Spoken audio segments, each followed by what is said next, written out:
is started. Nigeria was a mere spectator to the deadly Ebola crisis sweeping West Africa, but now there are fears that country could be on the verge of becoming the next hot zone for the virus, with health officials there warning every nation and every individual is at risk.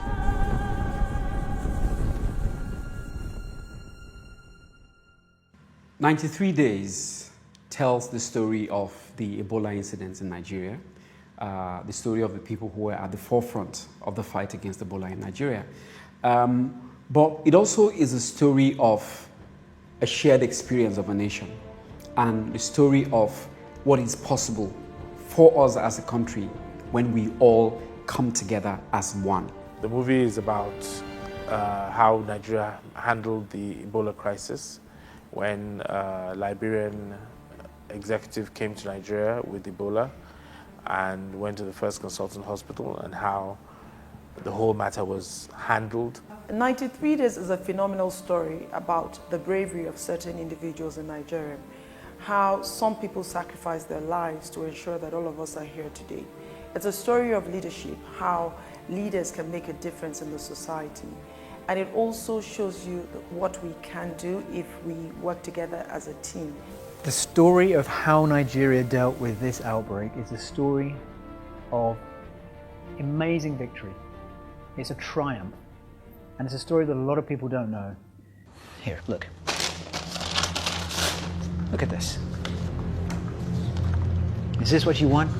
Is this what you are willing to allow to happen in this city? There are upwards of 21 million people here. I know what Ebola can do, trust me. I'd been following the news about Ebola in West Africa, and I thought that this story was going to be the story of Dr. Adadevo and Dr. Ohari not letting Patrick Sawyer leave the hospital.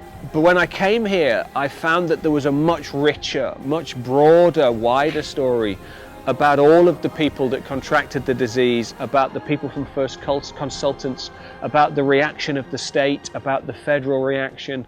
And I began to realize that this was a story that was in a lot of ways about Nigeria. And within that first research week, I went from being interested to be here and to talk about this film to desperately wanting to see this film get made. I'll go and visit her, take some food. Stroke or no stroke, it's this damn Ebola that did this. You know, usually when you're giving a script, it's not about someone who's, someone who's existed, someone you could have met or someone you've read about. It's usually about a character in a story. But for this, it was totally different for me because it was the first time I was playing someone real. And with someone real, what you want to do is to be as real. And how do you get that? By understanding the person's character, by, people, we have tiny things that we do, like when I talk, I gesticulate a lot. So she would have had something that she did, her laugh, the way she looked at people. But unfortunately for me, there was none of that. Even though I was playing a real life person, I couldn't get any video clips on her. But I did meet people who knew her. And I had so many stories about her, even from my friends. Well, I play Morris Ibauchi, who's one of 5 or 6 doctors who survived the Ebola crisis at a time when they had to put their lives on the line, in the line of fire. Morris currently works, he's resumed duties at First Consultant Medical in Obalende. Such a great guy. Dr. Adagono is a young doctor who worked at First Consultants at the time Patrick Sawyer came in to the hospital. She was, so to speak, a protege under Dr. Adadevo, and she had primary contact with Patrick Sawyer and ended up contracting the deadly Ebola virus. And the story pretty much tells how she was able to fight through it. And I'm talking about her in real life because she actually she survived it. So I tell the story of her journey through catching it, dealing with it, and being a survivor from it. Stop! So stop! Don't tell me to come down. Why? Patrick Sawyer presents a multiplicity of interpretations. For most Nigerians, we see him as the demon, you know what I mean, with every negative intention. But creatively, I managed to find a balance somewhere. Initially, when I tried to present him as a humane kind of person, we also find out that he had various encounters while he was in hospital, and one or severally he was violent. He was a desperate human being. At some point, he needed help. He denied the fact that he needed that amount of help.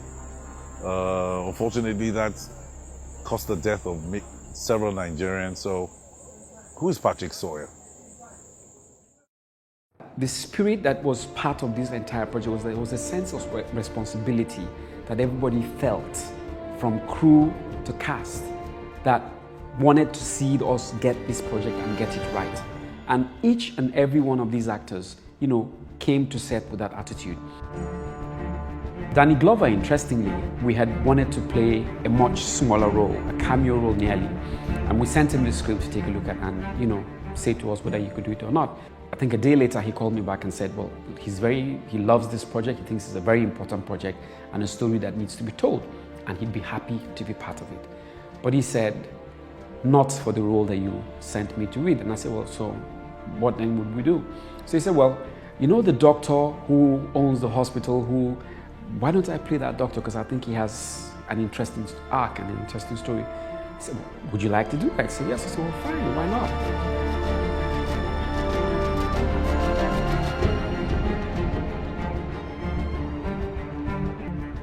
One of those things that I knew ab initio is that this film wasn't going to give you room for gymnastics. You know, there was not going to be any razzmatazz. So it was going to boil down to two things: the performances and the look of the film.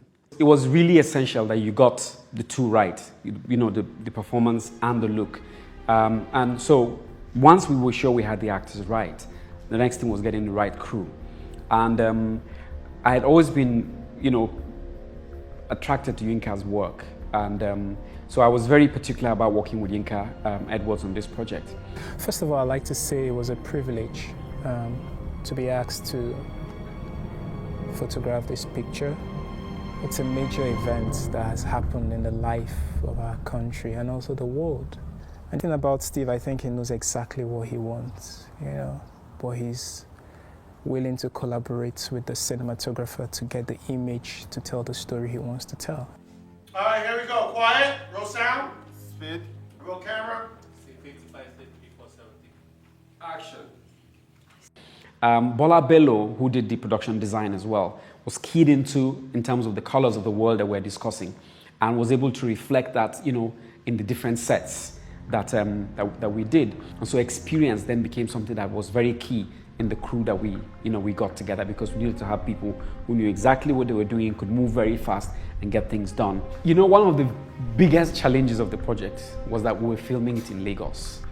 But the fact that we were filming it in Lagos was also a unique thing in the project, because the story itself happened in Lagos. And what was even more unique was that we got to shoot in the actual venues or the actual locations where these stories happen. Sawyer came and was taken to First Consultant Hospital. We shot in First Consultant Hospital, but not just that, we shot in the actual room that Sawyer died in. I mean, how more pressing can you be in terms of doing it as it was? And again, we went to Yaba, which is the Yaba Mainland Hospital, which is where, you know, all the patients were isolated. And we shot in Yaba Mainland Hospital, but again, not just in Yaba Mainland Hospital, but we shot in the actual wards that these people were isolated in. That's, again, part of the unique thing of the fact that we shot it in Lagos. Even more unique is the fact that we got the actual ambulance drivers, you know, who were the ones who drove to pick people and bring them to the wards and take them however they were moving them. So it brings a layer of authenticity to the project that we're able to do all of that. So while shooting in Lagos was a challenge, I consider it a blessing because it offered us the opportunity to get that layer of authenticity added to the project. So that was a very important thing for us.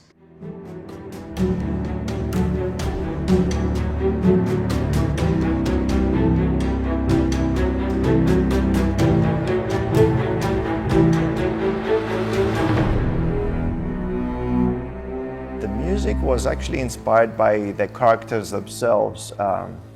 We are dealing with a bunch of highly professional and very human doctors who immediately put themselves on the front line of this horrible disease in order to save millions. So that was a very inspiring thing, and I wanted the music to be as organic and as human as possible. We always knew with Steve that we were going to record a live orchestra and use the orchestral template as means of accentuating the drama of the characters and the storyline.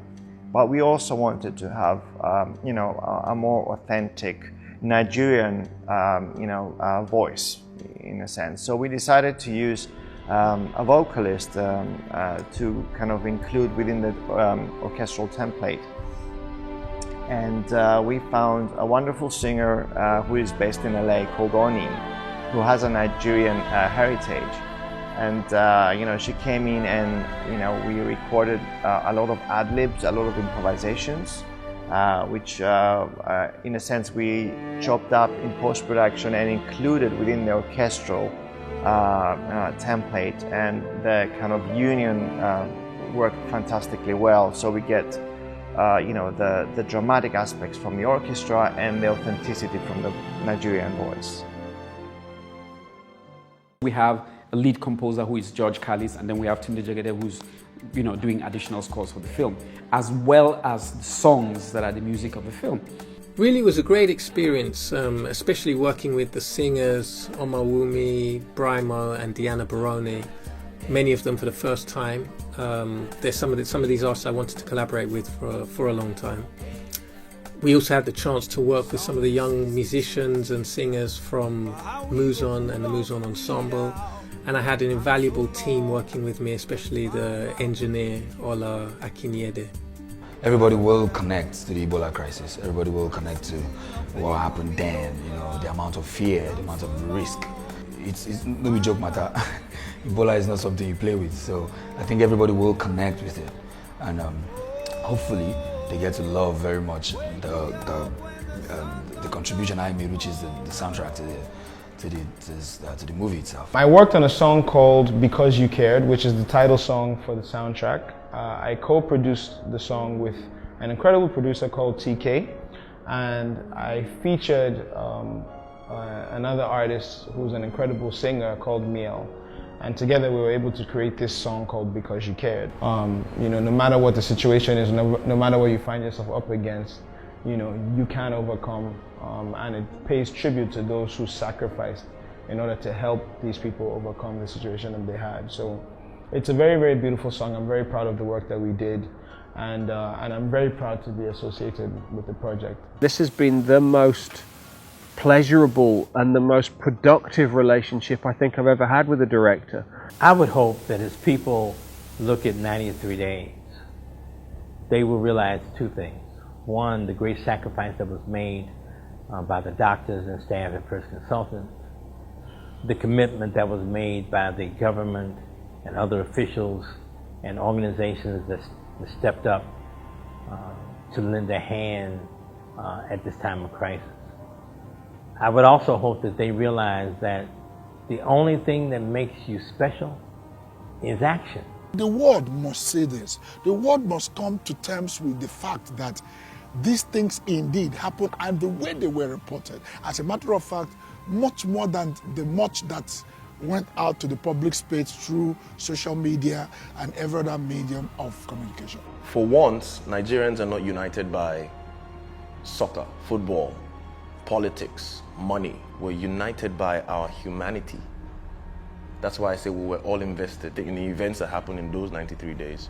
We all share a part of it. So you're coming to see this film, not the actors performing. You're coming to see yourself in the characters as they play out, because you also have a story to tell about 93 days. It's a very powerful film, very impactful film. It carries very strong messages.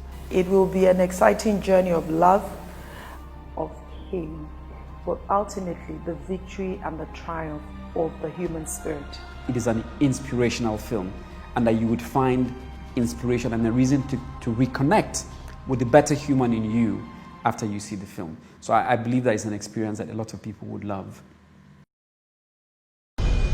Most of us live our lives without ever really understanding how connected we are. But then one day, something happens.